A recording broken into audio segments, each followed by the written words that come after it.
పాదాల దగ్గర అతడు నాకు పూర్వకాలం ఉన్నట్టుంటే బాగున్ను, నా పరిపక్వ దినాలు నేను ఉన్నట్టుంటే బాగున్ను అని ఒకసారి పూర్వకాల సంగతులను తలుచుకొని తాను బాధపడుతుంటాడు. ఒకసారి బైబిల్ గ్రంథంలోంచి 3 సంగతులను చూద్దాం. ఆయన పూర్వకాలం ఉన్నట్టు నేను ఉంటే బాగుంటుంది అంటాడు. పూర్వకాలం సంగతులు తలుచుకోవద్దని కొన్ని దగ్గర దేవునికి వాక్యం చెప్తుంది. క్రైస్తవుడు మళ్ళీ నువ్వు పూర్వకాలం ఉన్నట్టు ఉండవు, నువ్వు దీవించబడతావు అని మన దగ్గర చెప్తుంది. 3 సంగతుల్ని కంపేర్ చేసుకొని మనం ఈ రోజు దేవునికి వాక్యాన్ని ధ్యానిద్దాం. పరిశుద్ధాత్మ ఎందుకు 3 విషయాలు 3 ఆలోచనలు ఇచ్చాడు. ఆ ఆలోచనను బట్టి పరిశుద్ధాత్మ తండ్రి నడిపించును గాక. Praise Lord. యోబు గ్రంథము 29వ అధ్యాయంలోకి వెళదాం. యోబు 29వ అధ్యాయం ఒక్కసారి ఉన్నట్లు చదవండి. యోబు ఇంకొకసారి ఉపమానరీతికి ఇట్లా నేను పూర్వకాలం ఉన్నట్లు నేను ఎడల ఎంతో మేలు, దేవుడు నన్ను కాపాడుచున్న దినములలో ఉన్నట్లు నేను ఉన్న ఎడల ఎంతో మేలు. అప్పుడు ఆయన దీపము నా తలకు పైగా ప్రకాశించను, ఆయన తేజం వలన నేను చీకటి తిరుగులాడుచుంటిని, నా పరిపక్వ దినములలో ఉండినట్టు నేను నుండిన ఎడల ఎంతో మేలు. అప్పుడు దేవుని రహస్యము నా గుడారము పైగా నుండెను, సర్వశక్తి నాకు తోడైండెను, నా పిల్లలు నా చుట్టూ నుండిరి, నేను పెట్టిన అడిగెల్లా నేతిలో పడెను, బండ నుండి నిమిత్తము నూనె ప్రవాహముగా పారెను. పట్టణపు గుమ్మమునకు నేను వెళ్ళినప్పుడు, రాజవీధిలో నా పీఠం సిద్ధపరచుకున్నప్పుడు ఎవరు నన్ను చూచి నవ్వుకొనిరి, ముసలి వారు లేచి నిలవబడిరి, అధికారులు మాట్లాడటం అని నోటి మీద చేయి వేసుకొనిది, ప్రధానులు మాట్లాడక ఊరకొనిది, వారి నాలుక వారి అంగినికి అంటుకొనెను. నా సంగతి చెవినబడిన ప్రతివాడు నన్ను అదృష్టవంతునిగా ఎంచెను, నేను కంటబడిన ప్రతివాడు నన్ను గూర్చి సాక్ష్యం ఇచ్చెను. ఏలయనగా మొర్రపెట్టిన దీనులను, తండ్రి లేని వారిని, సహాయం లేని వారిని నేను విడిపించి తిని, నశించుటకు సిద్ధమై ఉన్న వారిని దీవెన నా మీదకి వచ్చెను. విధవరాండ్ర హృదయమును సంతోషపెట్టి తిని, నేను నీతిని వస్త్రముగా ధరించుకుని ఇంటిని గనుక అది నన్ను ధరించెను. నా న్యాయ ప్రవర్తన నాకు వస్త్రముగా పాగాయు ఆయను. గుడ్డి వారికి నేను కన్నులైతిని, కుంటి వారికి పాదములైతిని, దరిద్రులకు తండ్రిగా ఉంటిని, ఎరిగిన వారి వ్యాజ్యం నేను శ్రద్ధగా విచారించి తిని, దుర్మార్గుల దవడపలను ఓడగొట్టి తిని, వారి పళ్ళ నుండి దోపుడు సొమ్ము లాగివేసి తిని. అప్పుడు నేను ఇట్లా అనుకుంటుని, నా గూటి యొద్దని నేను చచ్చెదను, హంసవని నేను దీర్ఘాయువు గలవాడు నగుదును, నా వేళ్ల చుట్టూ నీళ్లు వ్యాపించును, మంచు నా కొమ్మల మీద నిలుచును, నాకు ఎడతెగని ఘనత కలుగును, నా చేతిలో నా విల్లు ఎప్పటికీ బలముగా నుండును. చాలా బైబిల్ చెప్తుంది. యోబు ఈ రీతిగా బాధపడుతున్నాడు. నేను నా పూర్వకాల దినముల్లో ఉంటే చాలా బాగుంటుంది కదా. ఇది ఎవరు ఆలోచిస్తారంటే వృద్ధాప్యంలో వచ్చేవాళ్ళు ఆలోచిస్తారు. ఎందుకంటే కొన్నిసార్లు నేను కూడా ఆలోచిస్తాను.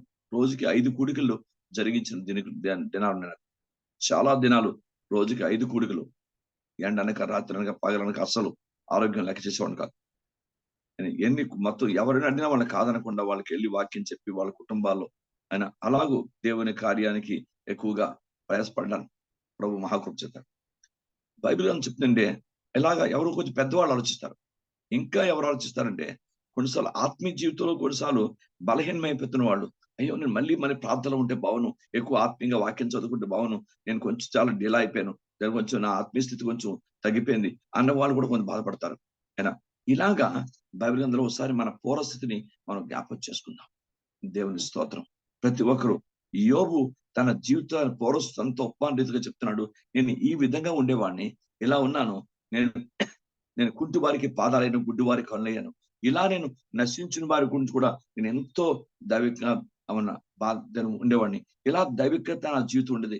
నేను ఇప్పుడు అంటాడు. ఇప్పుడు అంటే ఏంటంటే 30వ అధ్యాయం చదివితే, ఇప్పుడైతే నాకన్నా తక్కువ వయసు గల వారు నన్ను ఎగతాళి చేయరు. సరే, బైబిల్ చెప్తుంది అంత గొప్ప దైవజనుడు, అంత గొప్ప ఆ రోజుల్లో మంచి దేవునికి మహిమ తెచ్చిన వ్యక్తి, ఆయన సహనానికి మారుపేరుగా ఉన్న వ్యక్తి, ఇప్పుడు నన్ను ప్రజలు ఎగతాళి చేస్తున్నారు, చూసారా? దేవుని వాక్యం, నాకన్నా చిన్న వయసు గల వాళ్ళు నన్ను ఎగతాళి చేస్తున్నారు. ఈరోజు దేవుని పాదాల దగ్గర ప్రార్థించండి. జీవితం ఎప్పుడు కూడా అప్ అండ్ డౌన్స్, ఒక స్ట్రైట్గా వెళ్ళదు. క్రైస్తవ జీవితం అందులో కొన్ని అప్ అండ్ డౌన్స్ ఉంటాయి. దాంట్లో కొన్నిసార్లు ఆశీర్వాదం కలగగానే మనం ఉప్పొంగిపోయి కొన్ని బాధ రాగానే కుంగిపోయి, ఏంటి పరిస్థితి, ఏంటి నాకెందుకు ఇలా వచ్చింది, నాకు ఈ బాధ ఎందుకు వచ్చింది, నాకే అనారోగ్యం ఎందుకు వచ్చింది, నాకే సమస్య ఎందుకు వచ్చిందని కుంగిపోవడం మానవులుగా సహజం. కానీ పరిశుద్ధాత్మ దేవుడు మాట్లాడుతున్నాడు, భయపడకలేదు. ప్రతి దానికి కూడా బైబిల్ గ్రంథం సొల్యూషన్ ఉంది, పరిష్కారం ఉంది. దేవుడు తప్పకుండా అద్భుతం జరిగిస్తాడు. దేవుని వాక్యంలో ఉన్న సత్యం అది. మన అందరి జీవితాల్లో ప్రతి ఒక్కరు సమస్య లేని వారంటూ ఎవరు ఉండరు. ఏదో ఆత్మీయంగా, ఆర్థికంగా, మానసికంగా, శారీరంగా, ఆరోగ్యపరంగా అన్ని విధాల సమస్య ఉంటుంది. అన్ని విధాల దేవుని పాదాల దగ్గర. మీకు అర్థమైందా? జాగ్రత్త గమనించండి. మనం ప్రతి ఒక్కరి విషయంలో కూడా సమస్య లేని పరిస్థితి ఉంటుంది. అయితే ఒక్కటే మనం జ్ఞాపం చేసుకోవాలి, మన ఆత్మీయ స్థితిని అంచనా వేయాలి. పూర్వకాలం ఉన్న ప్రార్థన దగ్గర ఉంది. ఆయన పూర్వకాలం యోగు చెప్పింది, పూర్వకాలం నేను ఎక్కడ ప్రార్థనలో కానీ ఆత్మీయతలో కానీ వాక్యం తగ్గలేదు, నేను అదే స్థితి నా దగ్గర. అందుకే నేను పూర్వకాలంలో నేను ఉన్నట్టు ఇప్పుడు ఉంటే నాకెంత మేలు, నాకెంత బాగుంటుంది అన్నాడు. పూర్వకాలం తన ఆత్మీయత ఎక్కడ తగ్గలేదు. బైబిల్ గ్రంథం చెప్తుంది, ఇప్పుడు నన్ను చిన్నవాళ్ళు, నాకన్నా వయసు తక్కువ వాళ్ళు నన్ను ఎగతాళి చేస్తున్నారు, ఎగతాళి చేతులు. ఈరోజు దేవుని పాదాల దగ్గర జ్ఞాపం చేసుకోండి, మనం ఎలా ఉంచాలంటే, మనం ఆ ప్రార్థన, ఆ స్థితి, ఆ వాక్యము, ఆ దీనత్వం, ఆ దైవత్వం, ఆ దేవుని వాక్య ప్రకారమైన స్థితి మనం అలా అంచనా వేయాలి, అలా అంచనా వేసేయాలి. ఆ ప్రార్థన దగ్గర ఉందా, వాక్యం దగ్గర ఉందా, విధేయత ఉందా, ఆ విశ్వాసం, ఆ దైవత్వం, ఇలాగా మనం ఎక్కడైతే పూర్వకాలం అన్ని తగ్గితే అక్కడ మళ్ళీ వాటిని పెంచుకుంటూ మనం వెళ్ళాలి. చక్కదిద్దుకుంటూ ఆత్మీయ స్థితిని బలపరుచుకుంటూ, ఉజ్జీపరచుకుంటూ, దేవునికి లోబడుతూ. Praise the name of Jesus. నేను ఆయనకు అనుకూలమైన సమయాన్ని ఇస్తున్నానా, నేను ఆయనకి ఇష్టమైన రీతిలో ఆయనకి ఇవ్వాల్సిన సమయాన్ని ఇస్తున్నానా అని దేవుని పాదాల దగ్గర ప్రార్థించుకుంటూ మనం వెళ్ళాలి. నిజమే కదా, ఆయనకి ఇవ్వాల్సిన సమయం నాకు ఇవ్వాలి, ఆయనకి ఇవ్వాల్సిన ప్రార్థన ఇవ్వాలి, ఆయనకి ఇవ్వాల్సిన స్తుతియాగం ఇవ్వాలి, ఆయనకి చేయవలసిన పని నేను చేయాలి. ఇంకా నేను చేయవలసిందో, నేను ప్రభు కొరకు చేయవలసిన పనులు నేను చేయాలి, నా ప్రభు కొరకు ఏదైనా చేయాలి, ఈ తపన బైబిల్ గ్రంథంలో, దేవుని వాక్యంలో ఆయన అంతా ఎంత ఆలోచించాడో ఈ విషయంలోని దేవుని పాలన. తర్వాత దేవుడు అతనికి ఒప్పించేశాడు.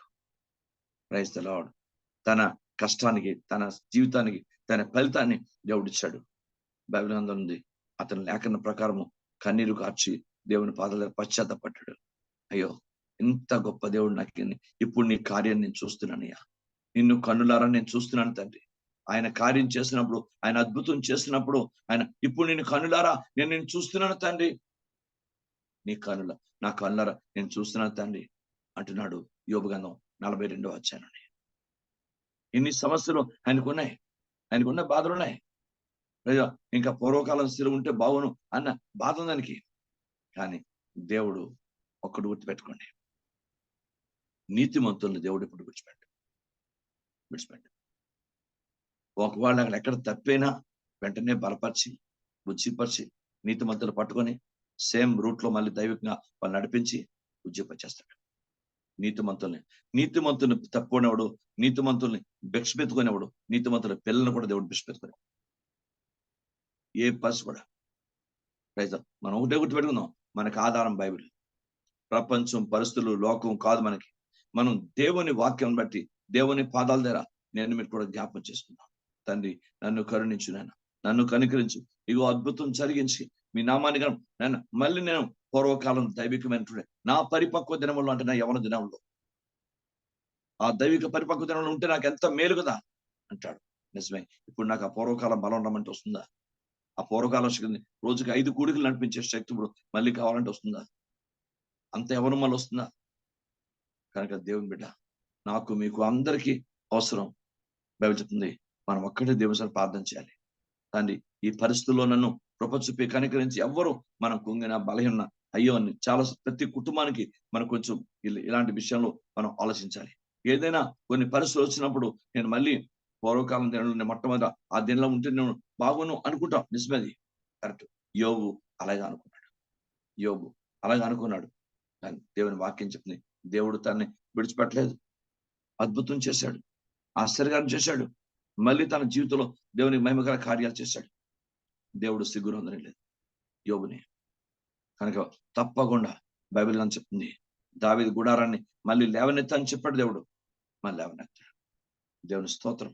బైబిల్ గ్రంథంలో వాగ్దానం నడిపించబడతాడు. కొంచెం రెండో విషయానికి వెళ్దాం. యెషయా గ్రంథం తీయండి, 43వ అధ్యాయం తీయండి, 18 నుంచి 20 వరకు చదవండి. ఎక్కడో డిఫరెంట్ గా ఉంటుంది. మునుపటి వాటిని జ్ఞాపకం చేసుకుని పూర్వకాలపు సంగతులను తలంచుకొనకుడి. పూర్వకాల సంగతులు మీరు తలంచుకొనకుడి. ఇదిగో నేను ఒక నూతన క్రియ చేయుచున్నాను, ఇప్పుడే అది మొలుచును, మీరు దాన్ని ఆలోచింపరా. నేను అరణ్యంలో త్రోవ కలుగజేయుచున్నాను, ఎడారిలో నదులు పారజేయుచున్నాను. నేను ఏర్పరచుకున్న ప్రజలు త్రాగుటకు అరణ్యంలో నీరు పుట్టించున్నాను, ఎడారిలో నదులు కలుగజేయుచున్నాను. అడవి జంతువులను, అడవి కుక్కలను, నిప్పుకోళ్లను నన్ను గనపరచు. దేవునికి స్తోత్రం. బైబిల్ గ్రంథం అవుతాయి. దేవుని వాక్యం సత్యం అంటే మీరు మునుపటి వాటిని జ్ఞాపకం చేసుకోనకుడి. మునుపటి సంగతులు మీరు జ్ఞాపకం చేసుకోకండి. పూర్వకాల సంగతులు మీరు తలంచుకొనవద్దు. ఇదిగో నేను ఒక నూతన క్రియ చేయుచున్నాను, నేను నూతన క్రియ చేస్తాను. ఎప్పుడు మన స్పిరిట్ లో నూతనత్వం వస్తుందో, మన ఆత్మీయతలో నూతనత్వం వస్తుందో, మన ప్రార్థనా జీవితంలో నూతనత్వం వస్తుందో, మన విధేయతలో నూతనత్వం వస్తుందో, మన విశ్వాసం నూతనత్వం వస్తుందో, మన పట్టుదల నూతనత్వం వస్తుందో, మన ఆత్మీయతలో తప్పకుండా దేవుడు కొత్త అద్భుతం చేస్తాడు. కొత్త అద్భుతం చేస్తాడు. వెంటనే ప్రభుపాదకి వెళ్ళిపోవాలి. ఎప్పుడైతే డేగ లేక గద్ద లేక పక్షిరాజు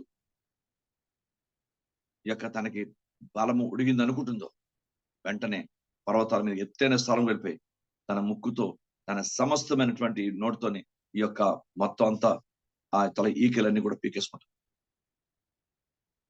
ఇదంతా పీకేసుకుని అప్పుడు దేవుని సన్నిధిలో తను కూడా ప్రార్థన చేసుకుని ఆ భాషలోనూ ఒక ఆతిథ్యులను దేవుడు తనకు నూతన రెక్కలు ఇచ్చే వరకు కనిపెట్టుకుంటుంది.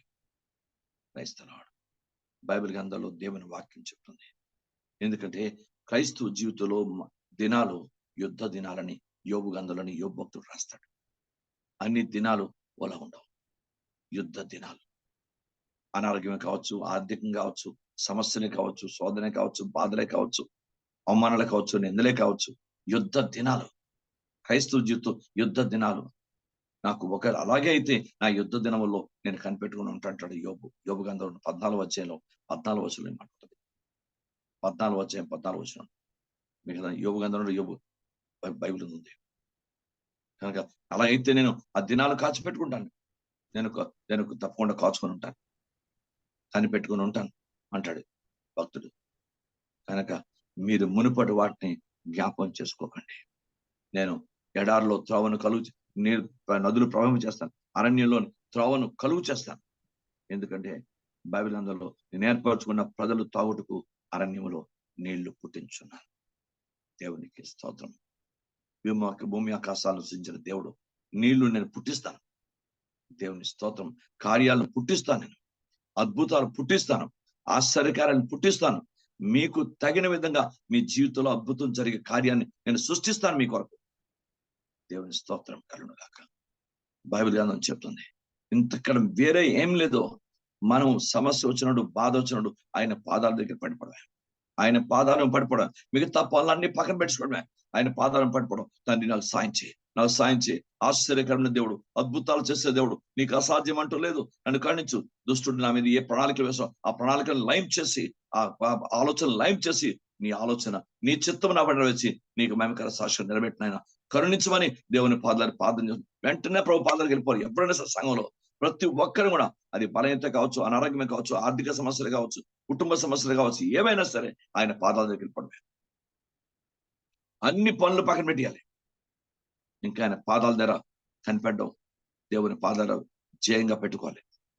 బైబిల్ చెప్తుంది, మునుపటి వాటిని మీరు జ్ఞాపకం చేసుకోవద్దు. పాతకాలము పూర్వకాల సంగతి మీరు తలంచుకోవద్దు. ఇదిగో నేను ఒక నూతన క్రియ చేస్తున్నాను, ఇప్పుడు అది మొలుచును అని నేను ఆలోచించరా. నేను అరణ్యంలో త్రోవ కలుగు చేస్తున్నాను, ఎడారిలో నదులు నేను పారజేయుచున్నాను. దేవుని స్తోత్రం కలుగాక. దేవుడు చూస్తూ ఊరుకునే దేవుడు కాదు, చాలా అద్భుతమైన దేవుడు. నీతిమంతులు దుఃఖంలో ఉంటే, నీతిమంతులు బాధలు ఉంటే, నీతిమంతులు శ్రమలో ఉంటే, నీతిమంతులు బాధలో దేవుడు చూస్తూ ఊరుకున్నాడు కాదు. వారిని ఎలాగైనా పైకి లేవనెత్తి వారిని దైవ దృష్టి యోగ్యంగా నిలబెట్టి వారిని సాక్షులు నిలబెట్టి దేవ శక్తిమంతుడు మన ప్రభు. కనుక బైబిల్ గ్రంథం చెప్తుంది, మీరు భయపడద్దు అంటాడు. దేవుని స్తోత్రం. యెహెజ్కేలు గ్రంథము 36వ అధ్యాయం తీయండి. యెహెజ్కేలు గ్రంథం 36 తీయండి. అక్కడ ఇశ్రాయేలు పర్వతాల గురించి చెప్తాడు. మీరు జాగ్రత్తగా గమనించండి. బహుశా 8 నుంచి చదువుదాం. ఇశ్రాయేలు పర్వతములారా, ఆ. ఇశ్రాయేలు పర్వతములారా, ఇక కొంతకాలమునకు ఇశ్రాయేలుకు నా జనులు వచ్చెదరు. మీరు చిగురు పెట్టి వారి కొరకు మీ ఫలమును ఫలించుదురు. నేను మీ పక్షమునున్నాను. నేను మీ తట్టు తిరగగా మీరు దున్నబడి విత్తబడుదురు. మీ మీద మానవ జాతిని అనగా ఇశ్రాయేలు అందరినీ విస్తరింప చేసేదను. నా పట్టణములకు నివాసులు వత్తురు. పాడైపోయిన పట్టణములు మరలా కట్టబడును. మీ మీద మనుషులను పశువులను విస్తరింప చేసేదను. విస్తరించి అభివృద్ధి నందును. పూర్వం ఉన్నట్లు మిమ్మను నివాస స్థలముగా చేసి మునుపటి కంటే అధికమైన మేలు మీకు కలుగ చేసేదను. అప్పుడు నేను యెహోవాని ఉన్నానని మీరు తెలుసుకొందురు. బైబిల్ చెప్తుంది, మునుపటి కంటే మిమ్మల్ని దీవిస్తాను. కానీ ఇప్పుడున్న పరిస్థితి ఏంటో దైవికంగా దేవుని పాదాలు అంగలార్చి కన్నీరు గార్చి ఆయన కరుణించు, కటాక్షించు. ఒకవేళ నేను బలహీనరాలనే, ఎక్కడ తప్పాను, ఎక్కడ ఓడిపోతున్నాను, ఎక్కడ పడిపోతున్నాను, నా జీవితంలో నీకు అనుకూలంగా నీకు ఇష్టమైనంత స్థాయిలో నేను ఉండలేని జీవితంలో క్షమించి నన్ను పరిశుద్ధపరిచి నా పాపములను, నా దోషములను, నా అపరాధములను క్షమించి మీ రక్తంలో నన్ను కడిగి శుద్ధి చేయమని దేవుని ఎదుట దేవుని సన్నిధిలో కన్నీరు గార్చి మనం ప్రార్థన చేసి మనం ప్రభు పాదాలు పట్టుకుంటే బైబిల్ చెప్తుంది, సంఘంలో ఉన్న ప్రతి కుటుంబంలో ఉన్న సమస్య నుంచి దేవుడు విడుదలొచ్చి మళ్ళా మునుపటి కంటే మీకు అధికమైన మేలు కలుగు చేస్తాడు. భయపడదు. దేవుని స్తోత్రం. మునుపటి కంటే అధికమైన మేలును మీకు కలుగు చేస్తాను. దైవ వాక్యమేది, దేవుని వాక్యమేది. ఇశ్రాయేలు పర్వతాలకి చెప్తున్నాడు మాట. ఇశ్రాయేలు పర్వతాలారా, దేవుడు ఒక పర్వతానికి చేసినట్టు మనకు చేయలేడా? కుమ్మరి కొండకు చేసినట్టు నేను మీకు చేయలేనా? కుమ్మరివాడు తన కొండకు తన మట్టికి చేసినట్టు నేను మీకు చేయలేనా? ఇశ్రాయేలీయులారా, భయపడద్దు. తను నా చేతిలో ఉన్నారు. నేను తప్పకుండా నేను ఆశీర్వదిస్తాను. మీరు భయపడద్దు. కానీ ఎక్కడ తెప్పామా, ఎక్కడ ఓడిపోయామా, ఎక్కడ ప్రభు ఇంకా అనుకూలంగా లేవా, ఎక్కడ ఆయనకి ఇష్టంగా లేవా, ఎక్కడ ఆయన సమయాన్ని ఇంకా మనం ఇవ్వలేకపోతున్నామా, తగిన వాక్యానుసారం జీవించలేకపోతున్నామా అన్న తపన, బాధ, యథార్థమైన పశ్చాత్తాపం నాకు మీకు ఉంటే దేవుని పాదాలను నిజవేతండి. ఆయన మన్నే కృంగనివ్వడు. నరులకు హృదయపూర్వకంగా విచారము కలునివ్వడని విలాప వాక్యాలు వాగ్దానం. ఆయన కలునివ్వడు. లేఖనాది నా సొంత మాట నేను చెప్పలేదు. నరులకు హృదయపూర్వకంగా విచారము కలునివ్వడు. సరే, దేవుని పాదాల దగ్గర జ్ఞాపకం చేసుకుందాం. ఏ సమస్యలతో, ఏ బాధలతో, ఏ ఇబ్బందులతో, ఏ పరిస్థితులతో, ఎక్కడ ఎలా కుంగినా తండ్రి పాదాల దగ్గరికి వెళ్ళిపోవాలి. కుటుంబం, భార్య, భర్తలు, పిల్లలు అందరూ దేవుని పాదాల దగ్గరికి వెళ్ళిపోవాలి. కన్నీరు కార్చాలి. ఆయన సహాయం చేయి, ఆయన సహాయం చేయ ప్రభా. నువ్వు ఆశ్చర్యకరమైన దేవుడు, అద్భుతం చేయ ప్రభా. మేము ఆయన కార్యం చేసి పాదాలు విడిచిపెట్టకూడదు. ఆయన పాదాలు విడిచిపెట్టకూడదు. ఇశ్రాయేలు పర్వతాలారా, మీరు చిగురు పెట్టి వారి కొరకు మీరు ఫలమును ఫలిస్తారు. నేను మీ పక్షం ఉన్నాను. మీ మీద మానవ జాతిని అనగా ఇశ్రాయేలు అందరినీ విస్తరింపచేస్తాను. నా పట్టణంలో కొన్ని వాసులు వత్తులు, పాడైపోయిన పట్టణం మళ్ళా కట్టబడను. మీ మీద మనుషులు, పశువులను విస్తరింపజేయను. అవి విస్తరించి అభివృద్ధి నందును. మునుపు పూర్వం అన్నట్టు మిమ్మల్ని నివాసస్థలం చేసి మునుపు కంటే అధికమైన మేలు నీకు నేను కలుగు చేస్తాను. అప్పుడు నేను యెహోవానై ఉన్నానని మీరు తెలుసుకుందరు. బైబిల్ చెప్తుంది, దేవుడు మనని అలానే ఉంచాడు. అలా కుంగదాలు ఉంచడు. తప్పకుండా ఏ సమస్య ఉన్నా, అది ఆర్థికంగా అవచ్చు, మానసికంగా, శారీరకంగా, ఆరోగ్యపరంగా, మన ఉద్యోగరీత్యా, వ్యాపారరీత్యా, లేకపోతే పిల్లల విషయంలో ఏదైనా సరే బాధ, తప్పకుండా దేవుడు అద్భుతం చేస్తాడు. పర్వతాలతోనే చెప్తున్నాడు దేవుడు. ఇశ్రాయేలు పర్వతాలు, దేవునికి స్తోత్రం. బైబిల్ చెప్తుంది పర్వతాలతోనే చెప్తున్నాడు. మరి నేను మనుషులను మీకు నేను చేయనా, మిమ్మల్ని చేయనా? దేవునికి స్తోత్రం కలుగుగాక. బైబిల్ గ్రంథంలో ఇర్మీయా గ్రంథం 31వ అధ్యాయం తీయండి.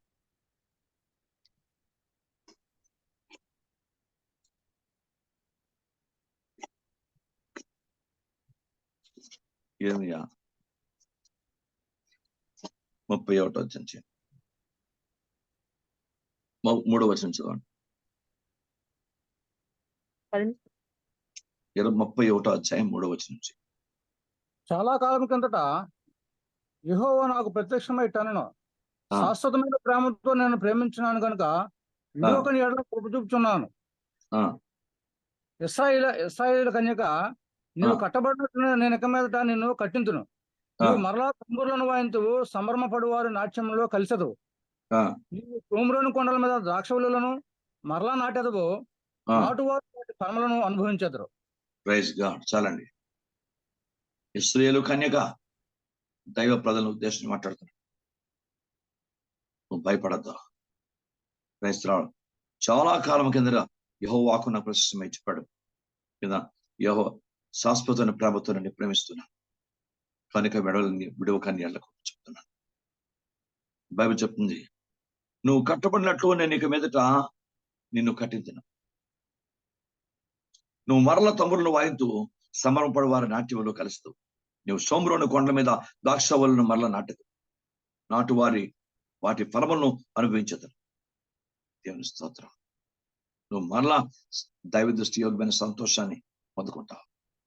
నాట్యం దేని సంతోషానికి? దుఃఖంలో ఉన్న నాట్యం ఏంటి కదా, సంతోషానికి సాదృశ్యం. దైవిక ఆనందాన్ని వారి కన్నీరు నాట్యంగా, వారి దుఃఖం సంతోషంగా మారుస్తాను వాగ్దానం, దేవుని వాగ్దానం.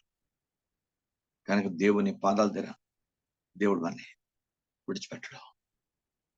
ఆయన పాదాల దగ్గర పడిపోయి, తండ్రి మరోసారి ఎక్కడ నీకు ప్రతికూలంగా, నీకు విరుద్ధంగా ఎక్కడ మాట, క్రియ, ఆలోచన, తగిన ప్రార్థనా జీవితం, ఆత్మీయ జీవితం, కుటుంబ జీవితం, సంఘ జీవితం, ఏ జీవితంలో నీకు ప్రతికూలంగా నేను చేసిన పాపాన్ని క్షమించి, నీ రక్తం కడిగి నన్ను శుద్ధి చేసి నీకు ఇష్టమైన రీతిలో నేను తగిన జీవించలేకపోయిన ఆ పాపాన్ని క్షమించి మళ్ళా నన్ను కట్టండి అయ్యా.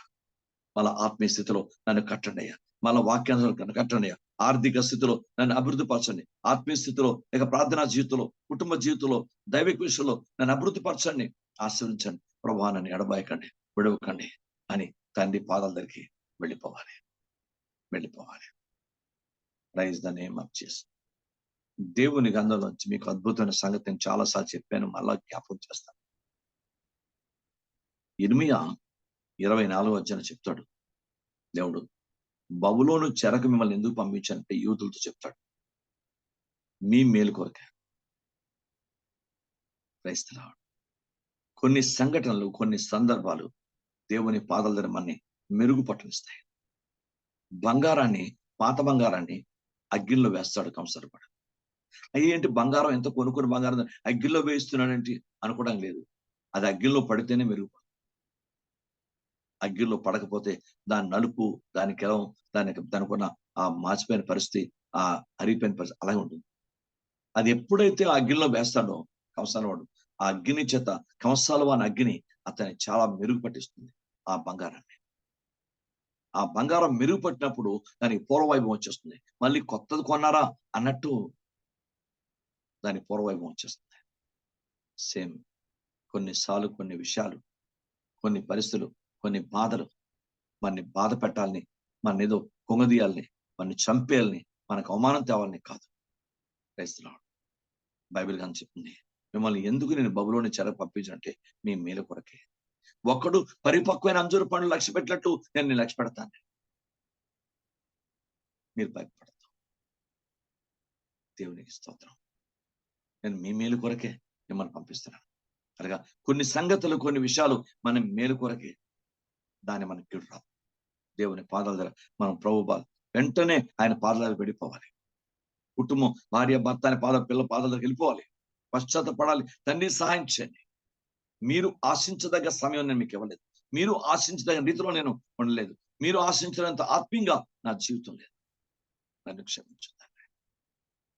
నేనైనా మీరైనా ఎవరైనా ఇక్కడ ఎవరు మన దేవునికి అతిథులు కాదు. అందరూ నేర్చుకుందాం. ఆయన పాదాలు పడి ఎవరు పరిపూర్ణం కాదు. ఆయన పాదాలను పడిపోవడమే.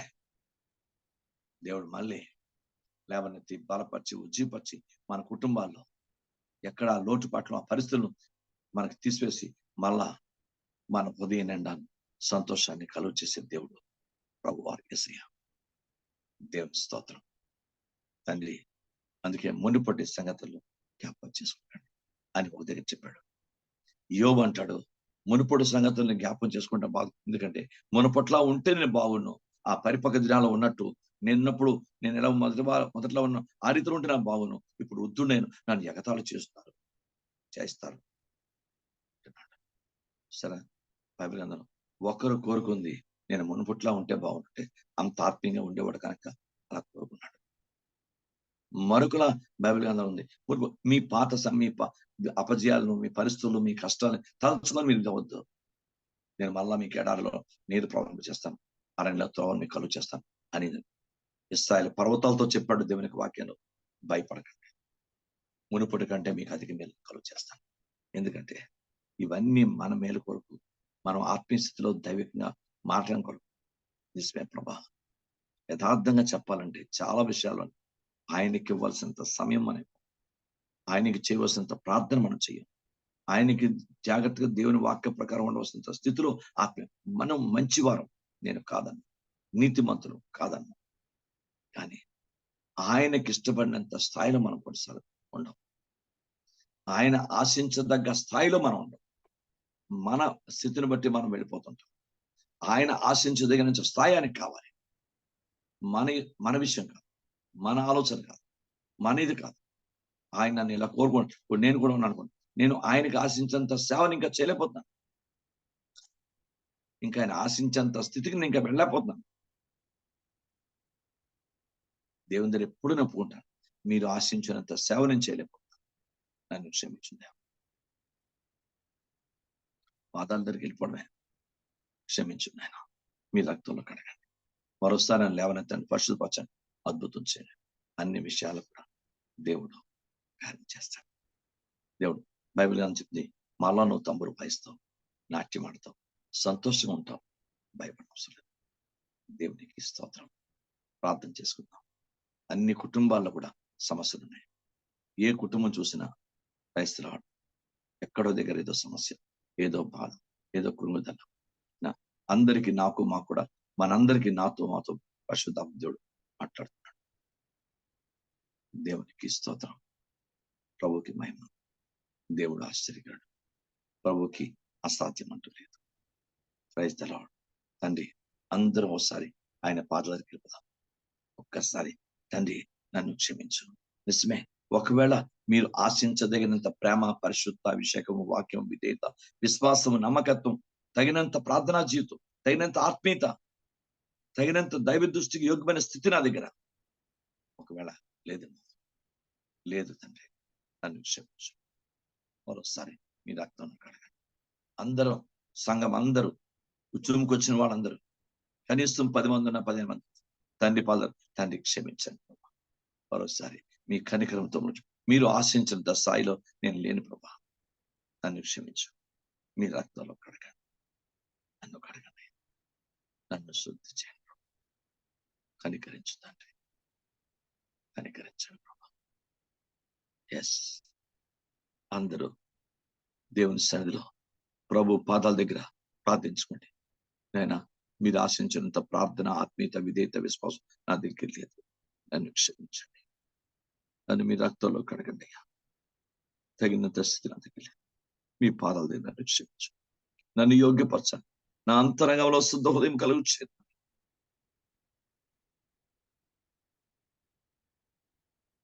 సమయం ఉంటే మనం ఇంటి పనులు చేసుకుంటాం, సమయం ఉంటే మనం ఒంటి పనులు చేసుకుంటాం, సమయం ఉంటే మనం ఏవో పనులు చేసుకుంటాం, కానీ సమయం ఉంటే దేవుని దగ్గర పాదాల దగ్గర ఎక్కువ కనిపెట్టాం, ఎక్కువ ప్రార్థన చేసుకోం, ఎక్కువ వాక్యం చదువు, ఎక్కువ దేవుని సభలో కనిపెట్టాం. ఆయన సమయాన్ని దొంగిలించేస్తున్నాం.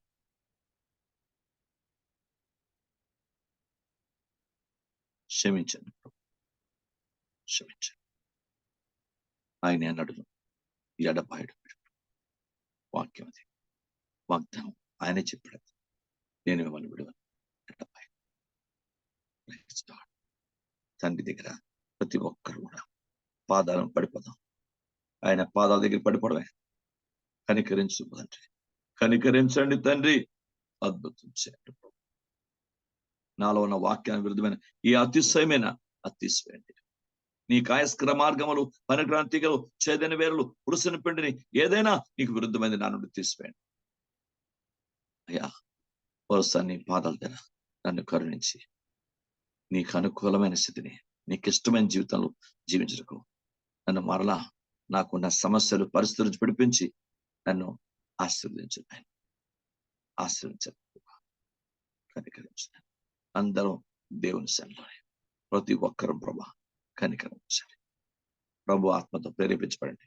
చిన్న ప్రార్థన చేయండి.